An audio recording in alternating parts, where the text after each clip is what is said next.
Welcome to Virtual Wednesdays. My name is Francesca D'Alessio, and I'm so glad you could join us tonight. Tonight, it is an honor to host sculptor, mixed media, and installation artist, the great Alison Saar. Her work focuses on the African diaspora and Black female identity. Saar is well known for transforming found objects to reflect themes of cultural and social identity, history, and religion. Born into a family of artistic legends, Saar received a dual degree in art history and studio art from Scripps College and an MFA from Otis College of Art and Design. Please give a warm welcome to Alison Saar. Hi, thank you, Fran, for that lovely introduction. And it's great to be here virtually for Virtual Wednesdays. I live in Los Angeles, so I don't always have the opportunity to visit the Young and the other amazing museums in San Francisco. But I did want to kind of start talking a little bit about some of the work that I've seen in the few times I've been up, and to kind of connect to how I saw sort of reflections in my own practice in these pieces and in these artists. So the title of my talk is "The Thread That Leads to the Word," and I'm just trying to sort of knit connections between some of the artists that are in the DeYoung's collection. I think I'll start with Bessie Harvey. This was part of the wonderful new acquisitions that you guys, that the DeYoung got of self-taught African-American artist. I had actually done my undergraduate thesis on self-taught African-American artists. And at the time, it was really hard to get any information. There was not a lot out there. But it's always been a real passion of mine. And actually, Bessie Harvey is just one of my favorite artists. I'm really fortunate to have a piece of hers in my rather small collection. But I really wanted to touch on are these artists that I'm going to kind of share with you are really artists that have worked, women artists who have worked and have had families, and how that connection in terms of making their own work and working, having children often under feet or sometimes as collaborators. And I think what I love about Bessie Harvey's work is that, a lot of her work, not necessarily this piece, includes hair, much of which was, as I've been told, hair from haircuts from her grandchildren and her children. And so I just love that in these pieces, their actual DNA is part of the work, that, they're there and they're living this life together. And then, they somehow become an integral sort of, again, the idea that their DNA is part of this piece's DNA. Another group of artists I wanted to talk about was the quilt makers from Gee's Bend, who are just so phenomenal. This work is just really powerful, and I love the history of quilt making and sewing in general. But I think what was really, this is Annie Mae Young, and then Rosie Lee Tompkins, also Effie Mae Howard is her other name. I love this one because it's a pants quilt, and it's made from all these different pants. And so again, the sort of DNA from these old clothes that have been cut up and repurposed into these quilts. I love that there's this sort of essential component that, that family and that family's clothes, or that family's bedding, or whatever cast-offs they have in terms of fabrics, then become incorporated into this really beautiful works of art. The other show that really blew me away was the show of Ruth Asawa's work. She's similar of my mother's generation, and just really, the work is just so magical and so incredible. And I love the idea, that this role that thread plays in her work, even though this is wire. But, I'd read a story that what was really amazing about her was that every time a door was closed for Ruth Asawa, she found like a route around that took her to something more magnificent. And so, when she was young, I think she was using, I heard that one of her jobs in working in the bean fields was stringing up the bean poles. And so that component of the thread, and then when her and her family were then taken into the Japanese internment camps, I started thinking then, how do those fences, those barriers become part of her visual vocabulary when looking at these pieces. but, you know, it was really wonderful. You know, I think she had applied to go to some school and she got rejected and instead ended up going to Black Mountain, and what a phenomenal opportunity that was for her to kind of meet up with artists, specifically people like Annie Albers, who would also kind of be being a weaver and using thread, I think may have been influential. I'm not really sure. But I just love the way that kind of her life kind of led her like a thread to these really amazing, magnificent places.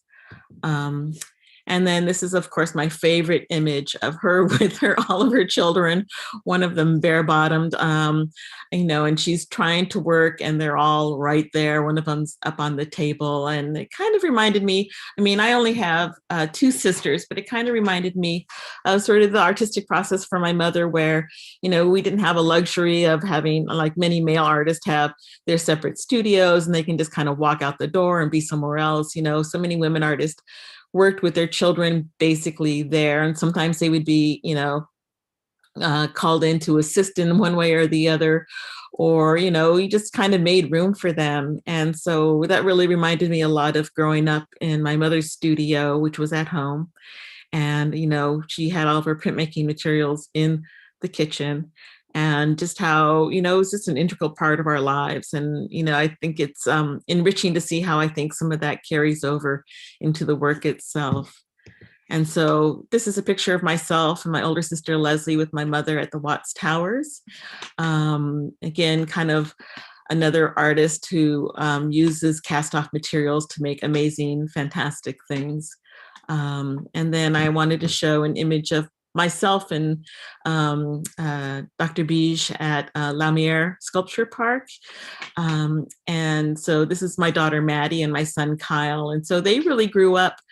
Of course, my studio was always at home when we moved to Los Angeles. And, but they also grew up going everywhere with me. You know, ever since Maddie was born, she was traveling with me, going to various artist residencies. And this was a case where they came to this artist residency, and they have really fond memories. And I should say they both are really accomplished artists now. So I love this idea that that thread continues and that they'll feed that thread, hopefully, to their kids one day, should they have kids. So yeah, I'm gonna, you know, kind of, hopefully some of this work will kind of reflect and show the connection with artists like Asawa and the amazing artist of G's Bend and Bessie Harvey. This is a piece I made called Inheritance.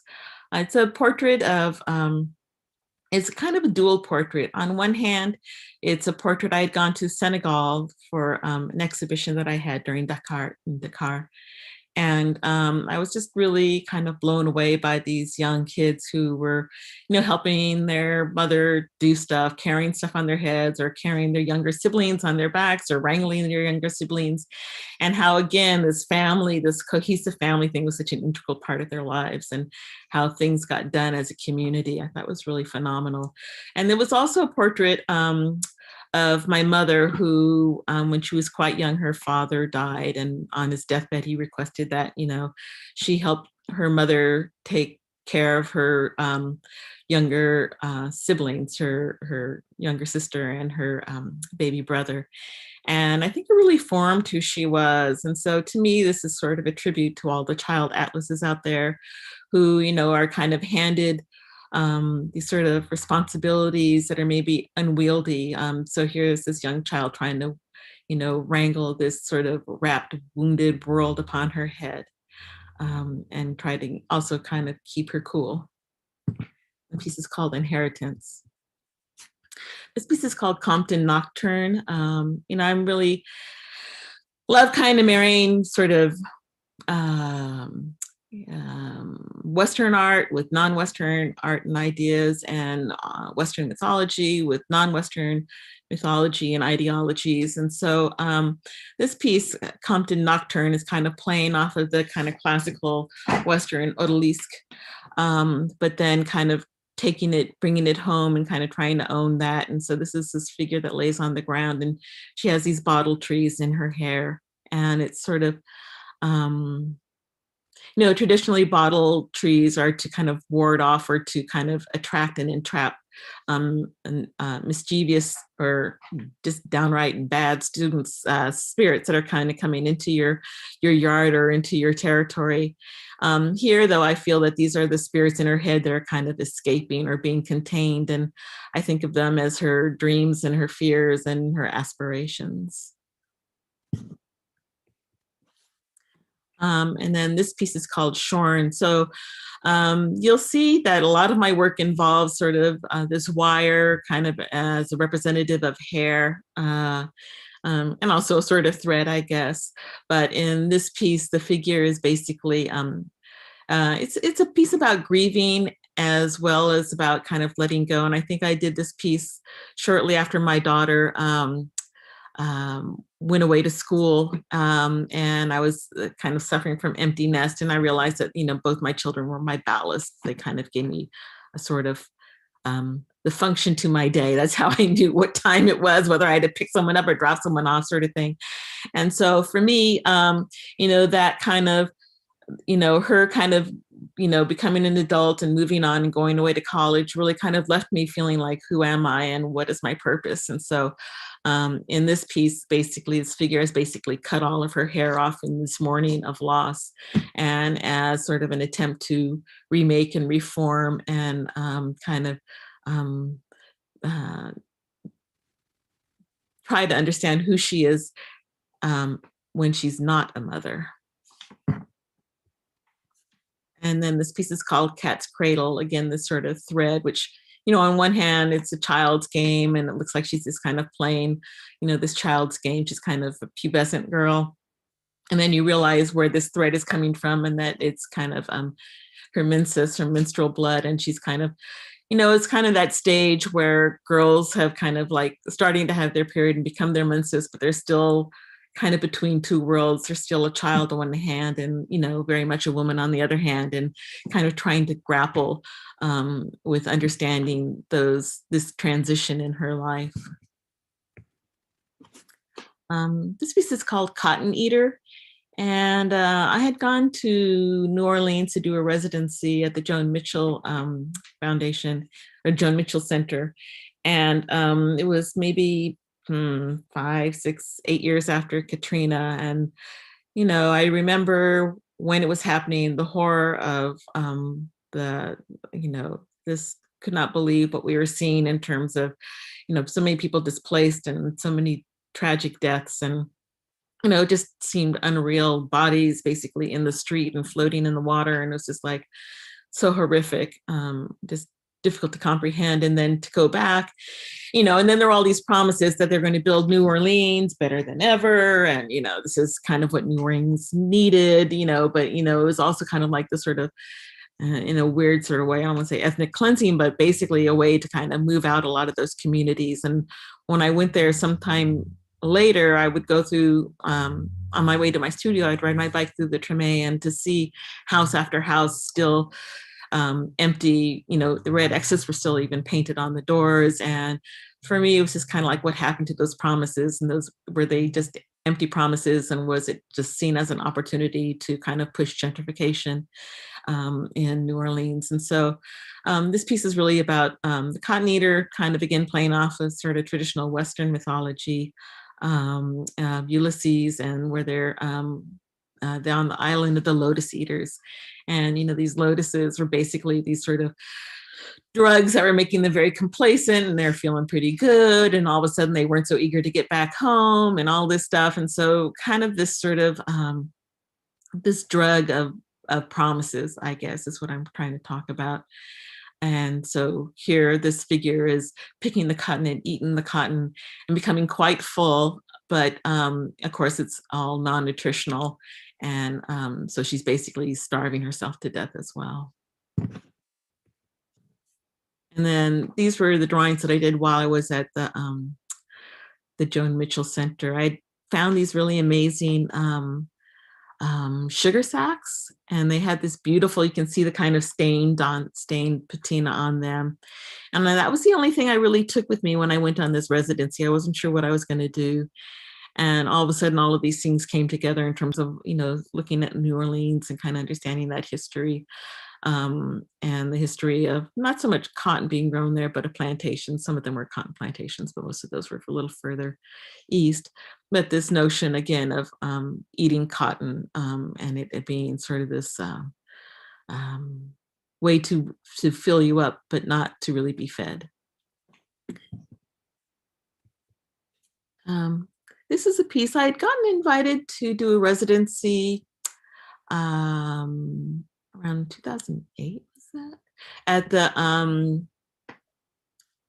oh my gosh, at Pilchuck, the glass studio in Washington, just above Seattle and in Stanley. And, when I was invited, I was always wanted to go because I really love the idea of glass. And I love, that it is at once, impermeable and also fragile, and that it kind of had this really interesting sort of dichotomy of being hermetic, but also, things inside could be sealed off and protected, but then they're also completely visible. So I was really intrigued with the nature of glass, and then the history of glass in terms of medicine and alchemy and kind of preserving things and fermenting things, and all that was really fascinating to me, but I wasn't quite sure what I was going to make when I was there. So when I did get there, it was right after Obama had been elected president, and no sooner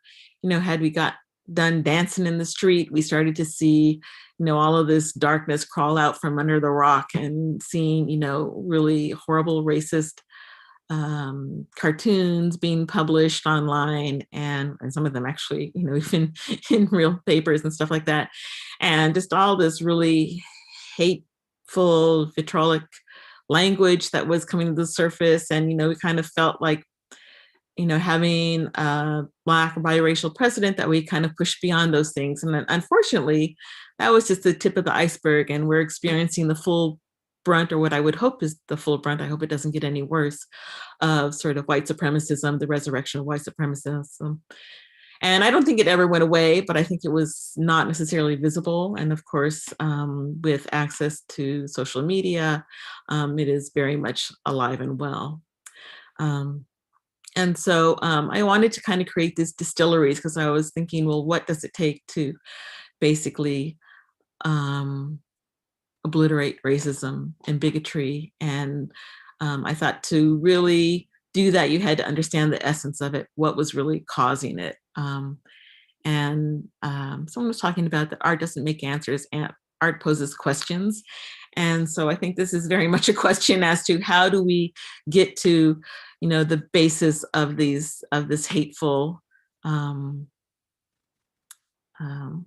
component of the world that's out there, and how do we obliterate it, and how do we, bring it to light and hopefully educate and change folks' minds. And so this is a piece where it's called 50 Proof. I was kind of playing off of all these sort of distillery languages and things like that, and kind of a bootleg language.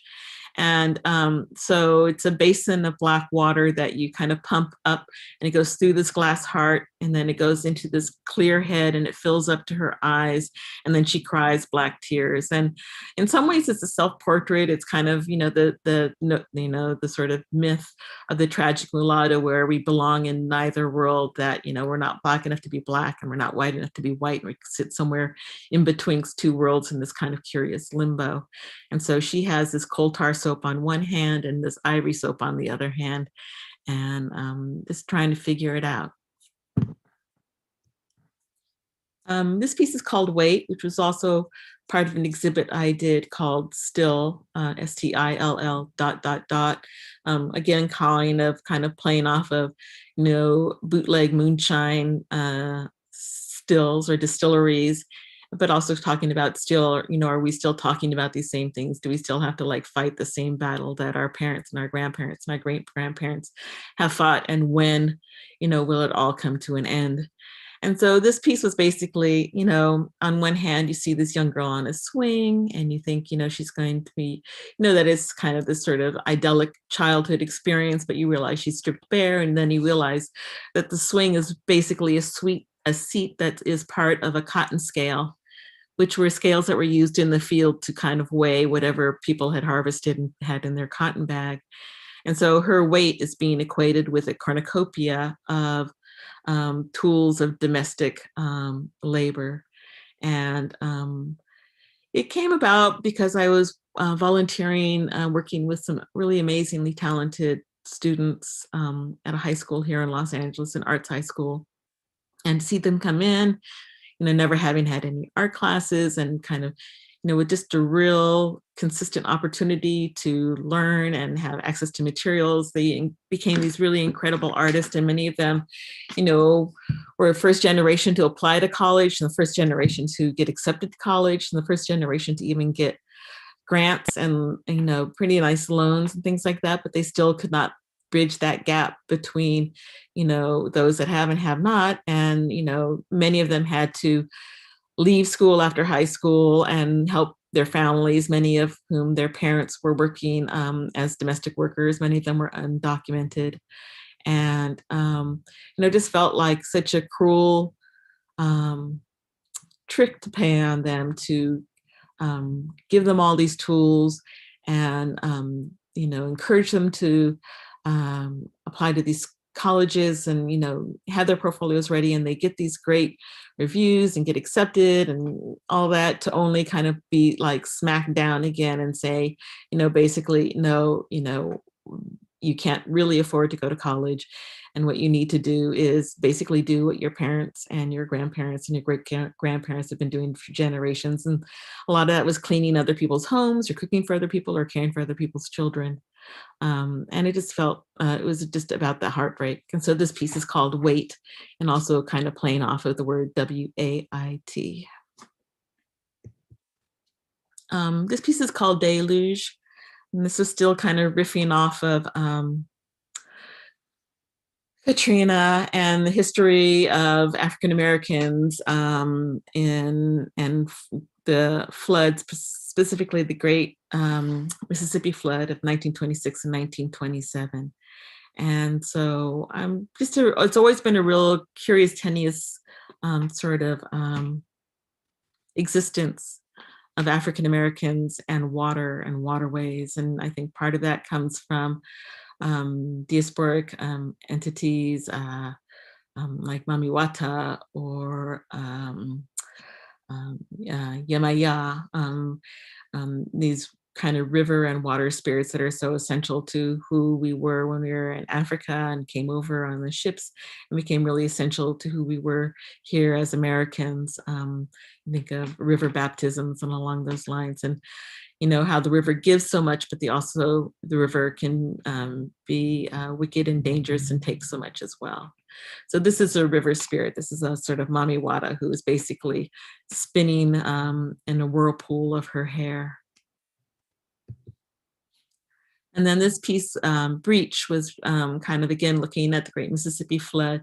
And as the waters were rising, getting ready to breach the banks, African-American men were conscripted to build up those banks and shore up the levees, and hence leaving their children and their wives or womenfolk having to wrangle with packing up and getting out of their homes and hopefully getting to safety before the rivers breach their banks. And so this is kind of, again, this sort of Mami Wata character who's sort of on a little 4x4 foot raft and basically balancing everything she owns or everything she could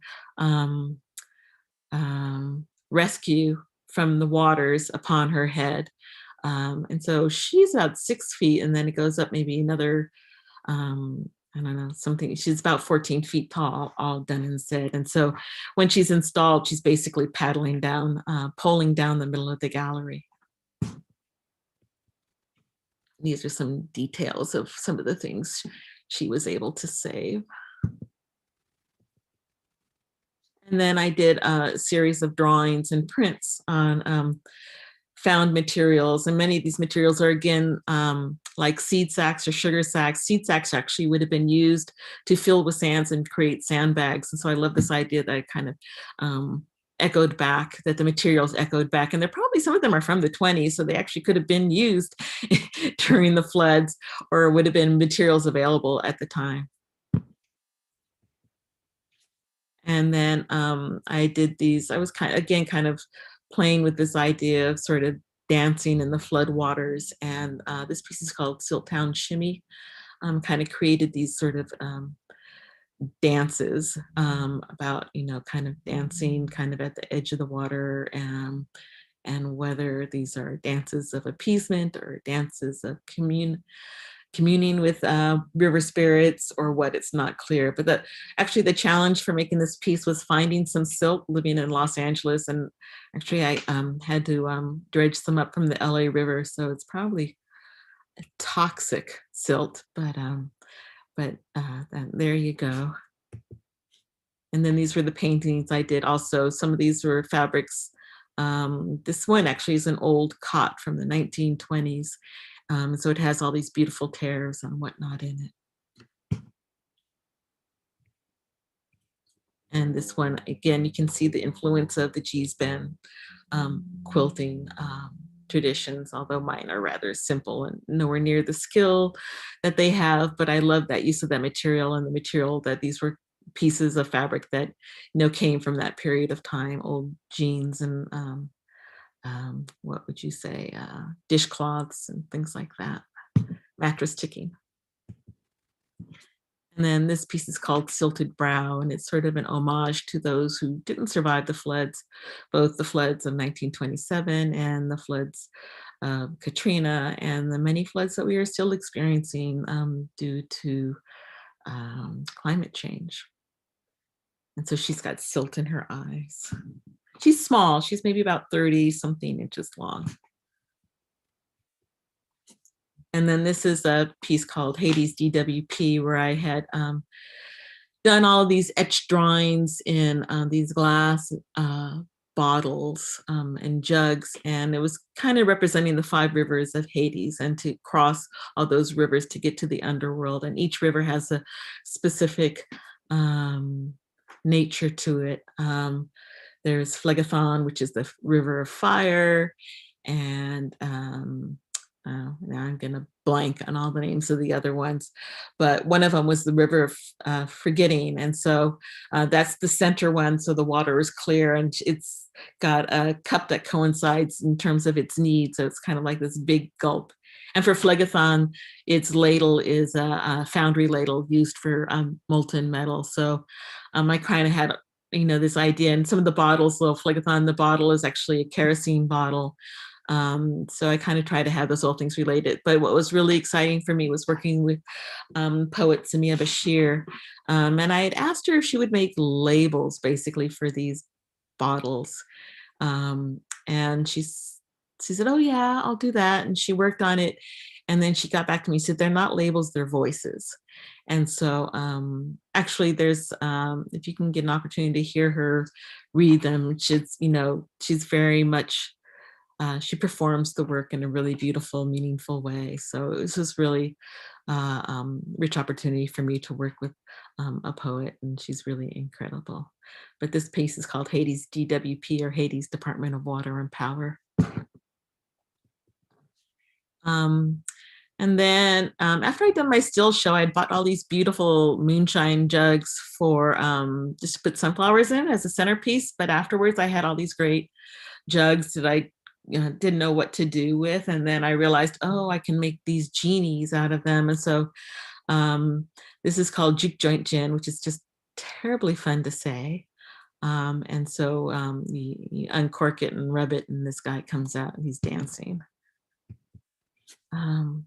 So the last show I had, well, maybe the second to the last show I had at LA Louvre, the gallery that shows my work in Los Angeles, was called Topsy Turvy. And I had been playing with the image of Topsy, a character from Harriet Beecher Stowe's Uncle Tom's Cabin, for a long time. In fact, I think the first Topsy figure I made was when my daughter was maybe 5, because she was a model for me.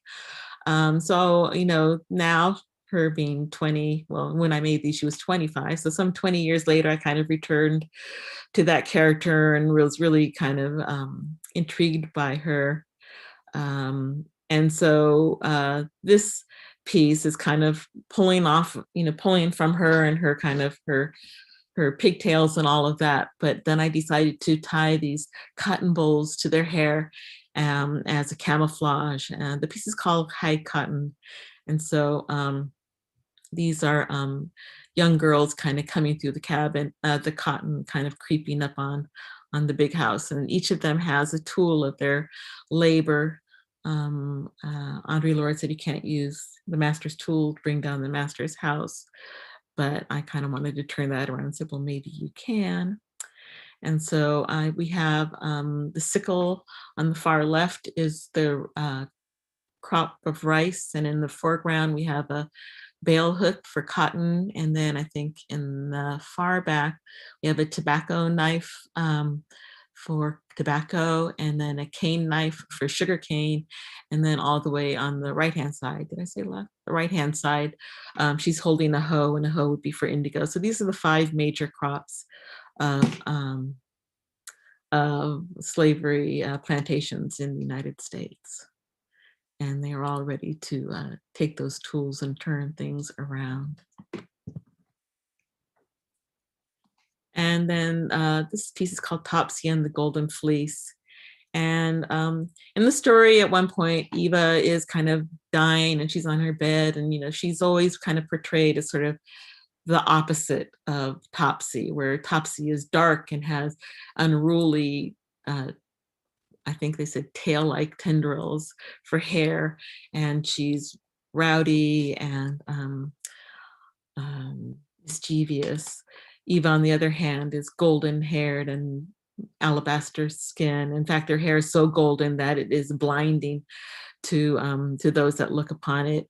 And so on her deathbed, she's doling out threads of her hair to all the slaves that have gathered around to say goodbye.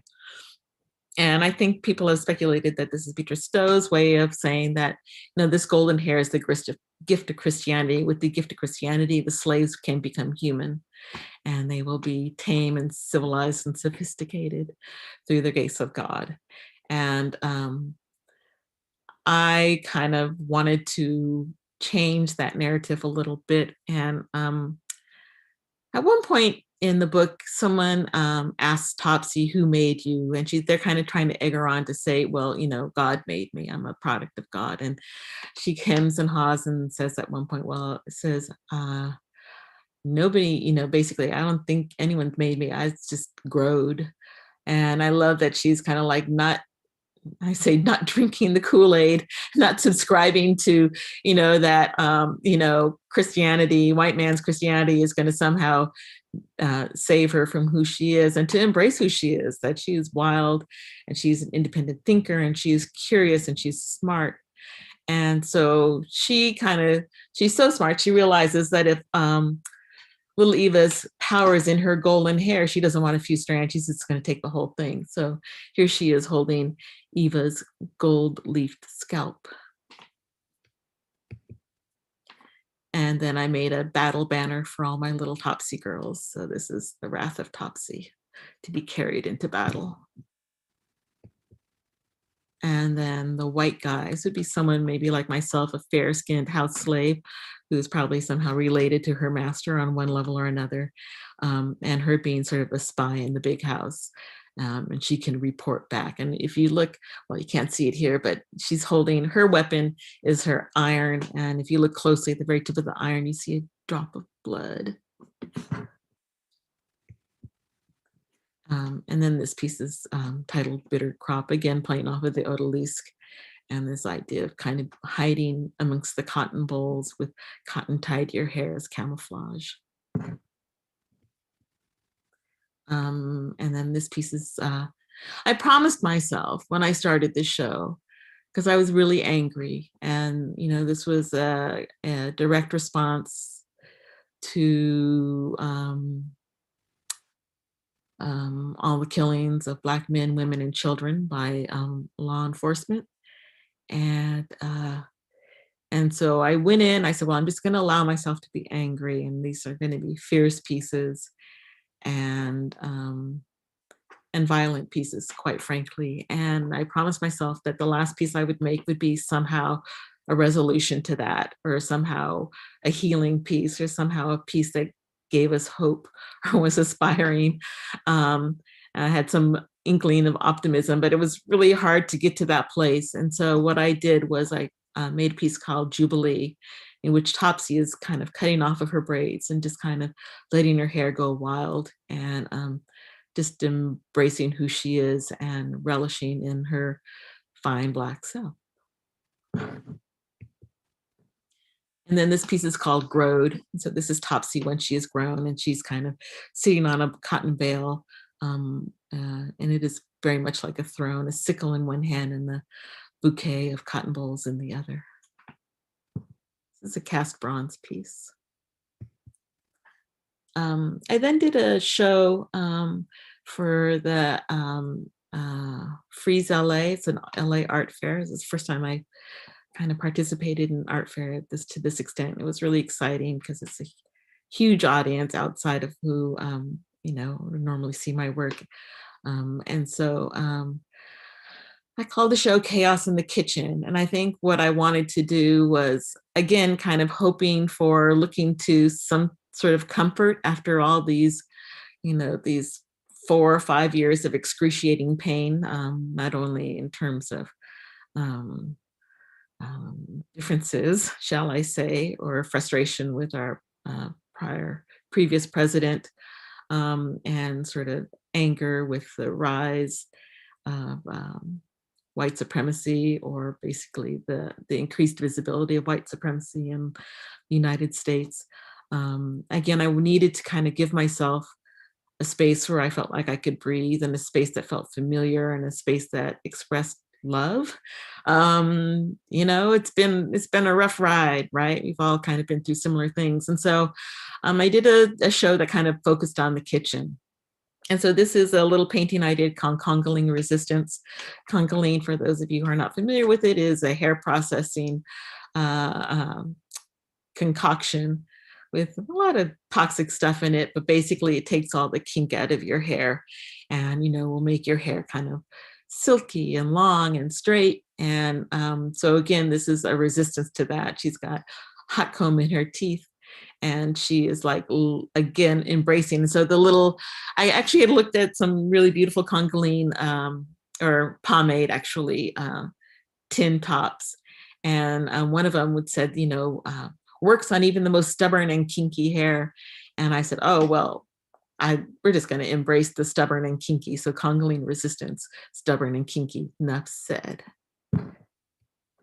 And then I started making these hot comb hanks. And my thought was, when you get your hair hot combed, all of that crazy, kinky, wild, stubborn stuff has got to go somewhere. And so I love this idea that these hanks that are handles, these sort of spirits that are handles, are absorbing all that for you, is absorbing all of that outrageous hairness and hanging on to it for you, for when you're ready to kind of like go back to who you are.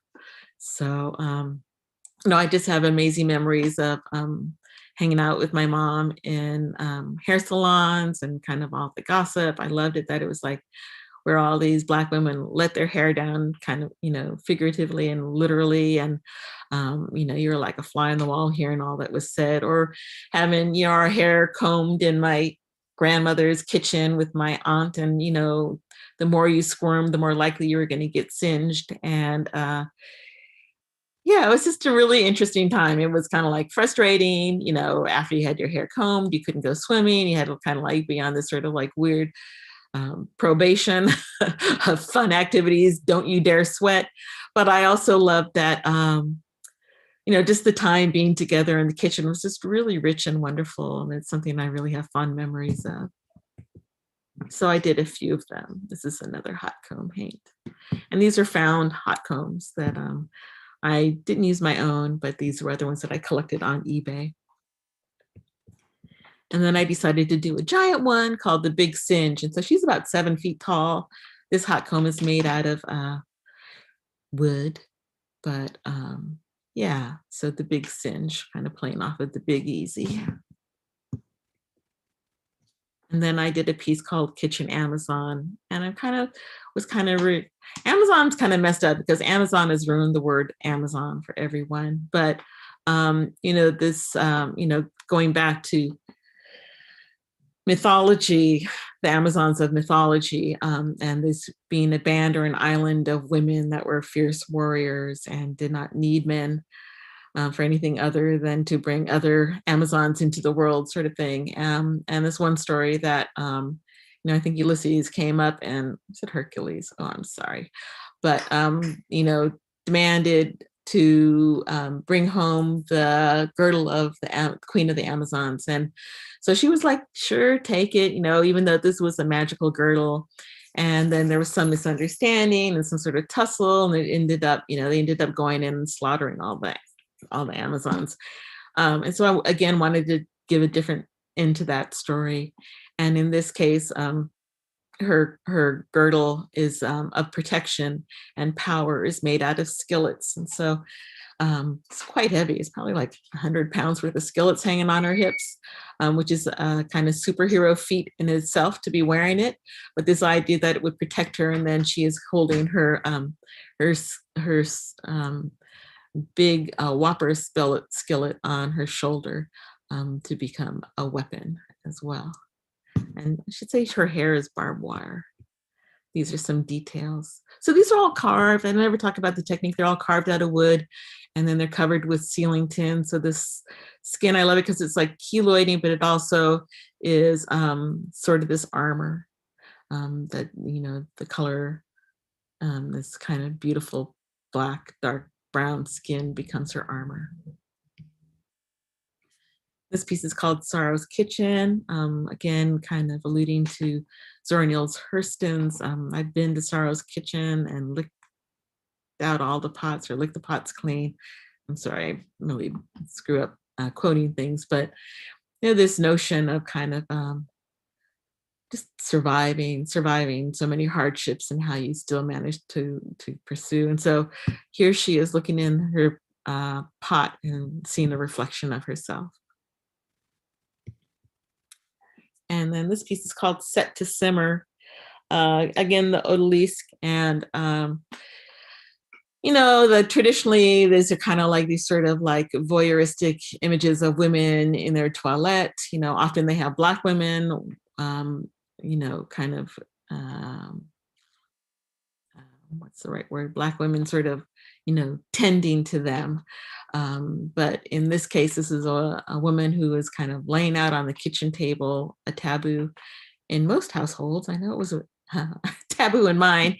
And this idea that, if you want to look at me, if you want to see my Black body, sit down in this chair and take a look. You can look, but don't touch. And don't pretend you understand me by, watching me vicariously. Sit down, look at me. So the viewers are invited to sit down in this chair and just contemplate this body, and contemplate, maybe, misconceptions, or sort of, bigoted or uninformed ideas about that body. These kind of contorted histories of this body. And just kind of do a sort of, while examining her, do a self-examination. And so she is in lieu of holding a mirror, which is the kind of traditional prop of the odalisque, she's holding a frying pan, ready in case you decide to touch and not look, go beyond looking. She also has barbed wire hair. But then you're also invited to go through her drawers, pun intended. And so when you open this drawer, she has all of these things. This is a catch-all drawer. I don't know. There was one in my grandmother's kitchen, my mother's kitchen, and there's probably two in my kitchen, where you have keys that you've long forgotten, where those keys go to, and odds and ends and things. And so this again was an opportunity to work with a poet. I worked with the amazing Dion Brand. And so I said, I have this drawer of things and I want things written. And so she wrote these beautiful things. And some of them are like lists. Some of them are dates. They're very sort of, they're very mysterious. And I love that by looking at this and, the viewer is invited to touch all these things and look at them and read them and to understand that this is a complex person and this is a person with dreams and aspirations and histories that are personal and that are, very human. Because people just kind of have these sort of, to kind of step outside and step beyond those stereotypes that, many folks hold despite their, being educated and all of that. So this is an opportunity to really kind of delve into what it is to know someone you don't know. So that's that piece. And then these are the last couple of slides I'm going to show. This one is called Blue Boy, kind of looking at Gainsbourg's Blue Boy. It's kind of talking about indigo. He's holding a hoe, but he's also holding his master's heart, and his skin has been dyed by working with indigo. There's the heart. And I love that, that painting, the Blue Boy is dressed in these silks and satins that would have been dyed with indigo that was a slave, that was grown and processed by slaves. And then this is a painting I did called Torch Song. I've recently been doing sort of like listening parties with my exhibitions. And so for that last show, Topsy Turvy, I did a listening session called Angry Songs for Angry Times. And so this is kind of about, a torch song is traditionally a love song, but in this case, it is kind of like a Molotov cocktail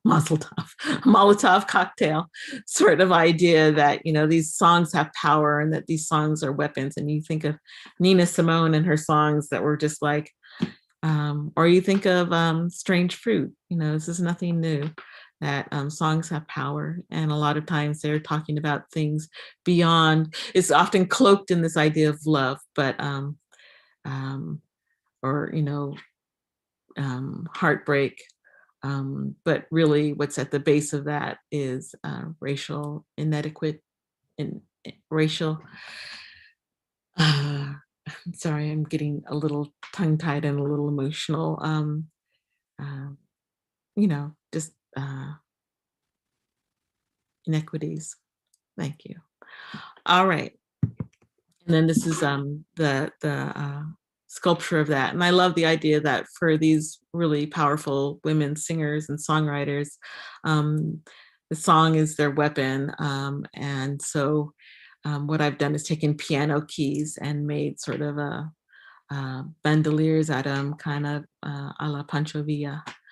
And so here she is in her gown and ready to knock y'all down with her music. And so that's my last image. And I think we might be able to take some questions.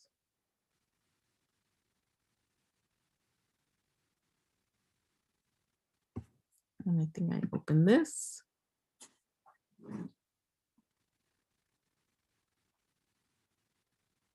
Hello.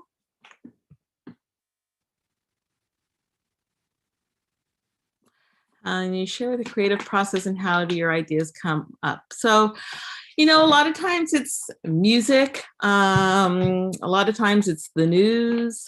A lot of times it's literature. The ideas come from a lot of different places. And then sometimes the ideas come from materials. I've been collecting skillets and bottles and things for a long time. And every once in a while, I'm like, oh, that's why I've been hanging out these. So those piano keys I had found, maybe like 4 years ago on the side of the street, someone busted up their piano. And I, slammed on the brakes and threw all these piano keys in the back of the car. And it took a while, but then finally I kind of understood what those pieces, why they came into my life, why they presented themselves to me. And so that's half of that process. And then basically, for the sculptures, I glue together, when I first started doing sculpture, I was using, 4x4s when I was working really small. And when I lived in New York, I was finding a lot of wood that was being thrown out because a lot of spaces were being renovated. I lived in New York for about 15 years in the 80s and early 90s. And then when I came here, so I'm buying farm-raised lumber and I'm laminating it together, and then I'm carving it with a chainsaw. And then I'm covering it either with patinaed copper or repoussé copper or found ceiling tin, which is the really beautiful rusty stuff. And I started using ceiling tin when I was at the Studio Museum in Harlem as an artist in residence. And it was just like on the street everywhere I would go. So I'd like grab it, take it to my studio. When I didn't have a studio up in Harlem anymore, I'd, drag it down to my studio at home, dragging stuff onto the subway cars and whatnot. But I really loved it. One, that it was kind of a witness of, so much life. A lot of this ceiling tin had come from the turn of the century. But I also love that it kind of, I think in the practical terms, it kind of held the wood together and hid all of the gaps in the wood and chunks in the wood, because I was using really kind of funky found wood. But then, that then also became the sort of armor for them, and this beautiful sort of skin texture, and kind of alluding to scarification and sort of how we wear our scars to kind of express our experiences. How do I know when a piece is completed? Well, that's hard, because the work isn't really about refinement, and it's not really about things being super finished. I think once it says basically what I want it to say, then I'm finished with it. And sometimes that's a struggle. Sometimes it doesn't kind of really express what I want, and it needs to be redone a couple of times. And then sometimes it's just really quick and easy, and things come together. So I couldn't put a time frame on that per se, but it usually kind of just feels like it's able to speak what it's supposed to speak. That's kind of when I thought about that. Let's see. How do you know what materials? And again, it's the question is, how do I know what materials would be most effective? And I think, again, that really just comes down to what I'm attracted to. And, I think every once in a while I go through my studio, and luckily both my mother and my sister and my daughter are all artists.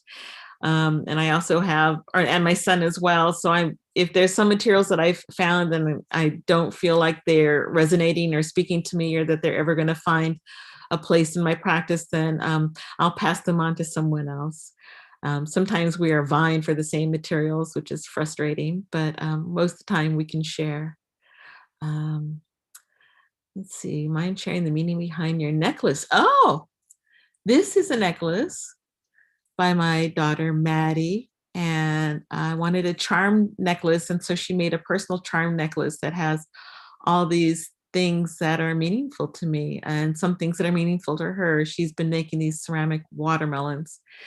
This is a figa, and this is a little frying pan. And I think this is a little jug, and dominoes, and a really tiny hot comb. So so it's my lucky charm necklace that I like to wear in Zooms, by my daughter, Maddie. So